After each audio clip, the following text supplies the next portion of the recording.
Friends, ఈరోజైతే మనం కొత్తిమీర పచ్చడి ప్రిపేర్ చేస్తున్నాం. దానికి కావాల్సిన పదార్థాలు కొత్తిమీర, టమాటాస్, మిర్చి, వెల్లుల్లి, చింతపండు, ధనియా పౌడర్, ధనియాలు, కొంచెం సాల్ట్.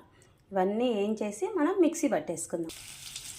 ధనియాలు, పచ్చిమిర్చి, వెల్లుల్లి వీటి మాత్రం ముందుగా మనం వేయించుకొని పక్కన తీసిపెట్టి కొత్తిమీరని వేయించేసుకుందాం. మనమైతే కొత్తిమీర టమాటాలని ఇలా అయితే బాగా మెత్తగా అయ్యే వరకు వేయించేసుకోవాలి. మనకైతే ఇలా కొత్తిమీర టమాటాలంతా మెత్తగా అయిపోయాయి కదా. ఇప్పుడు ఇంకా తీసేసి మిక్సీ పట్టేసుకుందాం. మనం ఇలా మిక్సీ తిప్పేసుకున్నాం కదా, మనకి కొత్తిమీర పచ్చడి రెడీ అయిపోయింది. చాలా ఈజీ అండి. ఇష్టమైతే ఎండుమిరపకాయలతో కూడా ఒకసారి చేసేసుకోవచ్చు. ఒకసారి అలా ఒకసారి ఇలా చేసేసుకుంటే బాగుంటుంది.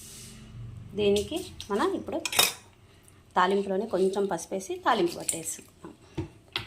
అంతే, సూపర్ టేస్టీ కొత్తిమీర పచ్చడి రెడీ. Take this.